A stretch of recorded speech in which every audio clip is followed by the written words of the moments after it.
Olá, minha gente. Aqui, nesta quinta-feira à tarde, no meu gabinete no Senado Federal, quero trazer a vocês daqui algumas reflexões sobre o que está acontecendo no Brasil. Tudo começou com aquele projeto Ponte para o Futuro. Vocês lembram daquilo, né? Era um projeto dependentista, entreguista. Se suportava, na verdade, naquelas teses do Fernando Henrique Cardoso, que o Brasil tem um povo fraco, ele pensava assim, empresários incompetentes, que tinha chegado no limite das suas possibilidades de crescimento e que só poderia evoluir se ele se submetesse a nações poderosas, com empresários inteligentes, com capacidade de organização. Assim, o Brasil cresceria. E ele escreveu um livro, então, A Teoria da Dependência, em parceria com um italiano naturalizado argentino que chamava-se Enzo Faleto.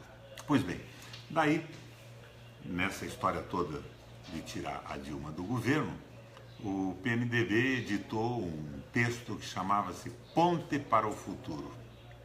Esse texto é isso, é dependência, é subordinação do Brasil a outros países, o fim de um projeto nacional, o fim do Estado Social.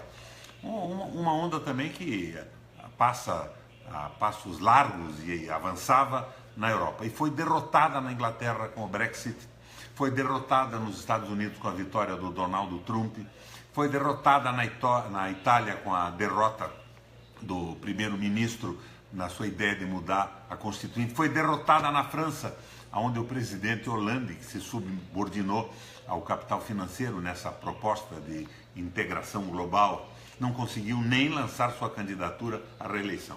Mas aqui no Brasil a coisa funcionava mais ou menos assim.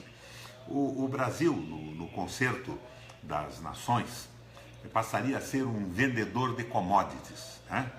Commodities como petróleo, grãos e produtos agrícolas, algodão, milho, soja, agricultura intensiva, tecnologia avançada, mecanizada, o celeiro do mundo, o vendedor de produtos naturais e minerais para o planeta a preços baixos. Agricultura intensiva significa muito pouco emprego, mecanização, alta tecnologia. E a população não estava sendo levada em consideração. Era um projeto para o capital, para os donos do Brasil, para os detentores do dinheiro. Mas e o povo? O que eles fariam com o povo?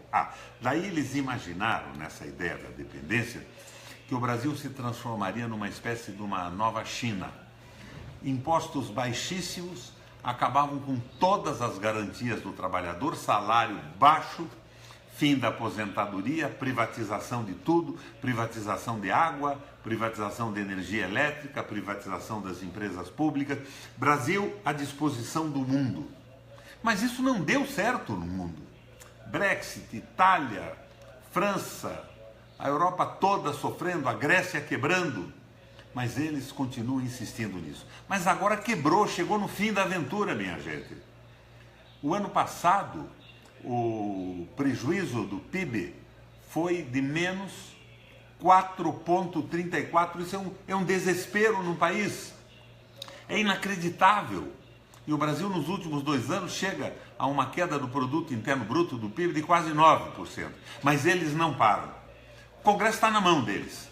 Congresso fisiológico, minha gente, tristemente fisiológico. Todo mundo empolgado. Senadores e deputados empolgados, porque agora eles são governo.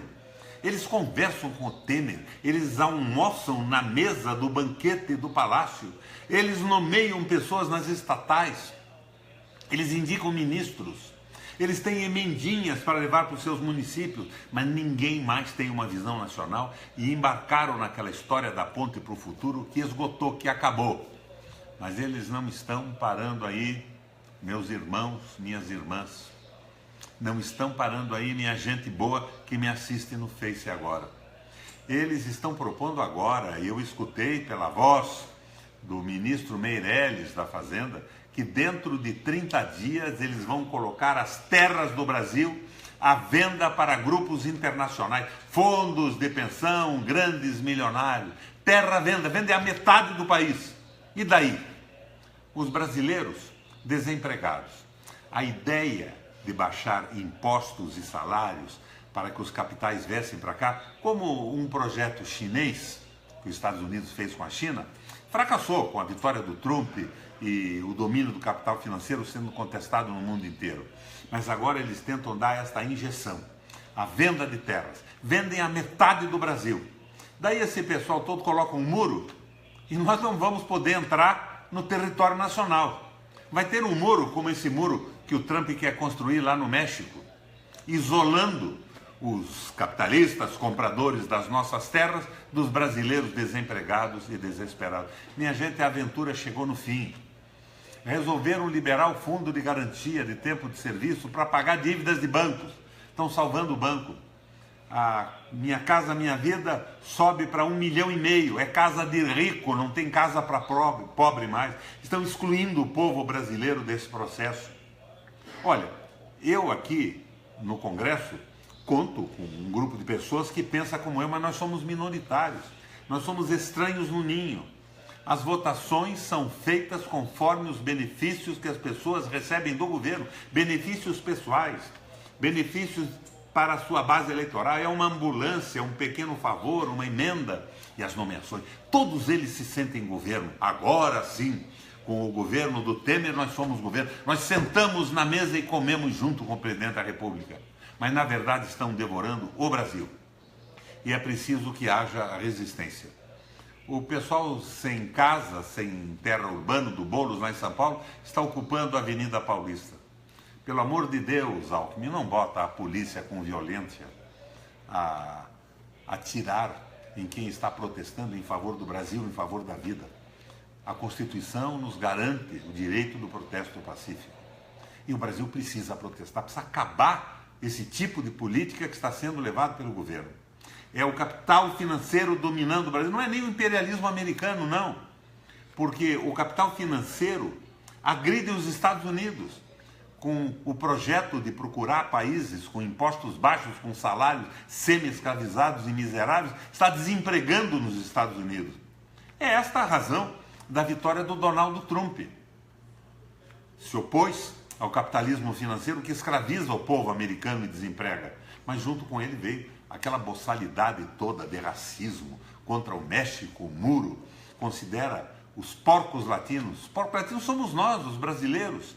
Horror ao estrangeiro, xenofobia.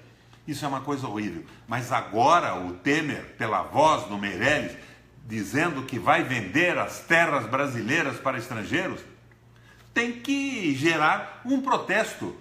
Senão daqui a pouco teremos sim um muro, separando a propriedade dos milionários e dos fundos de pensão do mundo, dos brasileiros pobres, desempregados e miseráveis, na mão desse bando de doidos que com essa ideia do Estado mínimo e da globalização querem acabar com o Estado social. Nós precisamos do Brasil de uma aliança entre o trabalho e o capital produtivo. O capital produtivo, os empresários que investem, que geram empregos, que pagam salários decentes e que viabilizam a vida com conforto das pessoas. Nós estamos num caminho errado, mas essa coisa chegou no fim. 4,34 de queda do PIB não é brincadeira, minha gente. Parece que o Brasil não está vendo isso, mas fica aqui o meu recado no Face, que é um instrumento que eu tenho além da tribuna do Senado, que eu uso a miúde, uso bastante. Nós nos sentimos aqui no Congresso Nacional estranhos no ninho. Não existe ideologia, está todo mundo dominado, é uma fisiologia absoluta, uma falta de conhecimento da história e da economia. E de repente aí o Moreira Franco, com a ponte para o futuro, os interesses do capital internacional, a doação da Petrobras e agora doação da terra brasileira a grupos estrangeiros. Se levanta, povo brasileiro, intelectuais orgânicos do país, gente que tem conhecimento de história, rudimentos ao menos de economia. Vamos evitar que num futuro não muito longínquo, os estrangeiros, donos das nossas terras, compradas por eles, vendidas pelo Meirelles, pelo Moreira e pelo Temer, coloquem um muro, separando a terra deles da terra dos brasileiros de nascimento, dos patriotas que se omitiram nesse momento. Resistência, minha gente. Era o recado de hoje. Eu vou concluir por aqui. Um abraço, minha gente. Desculpe a veemência do desabafo.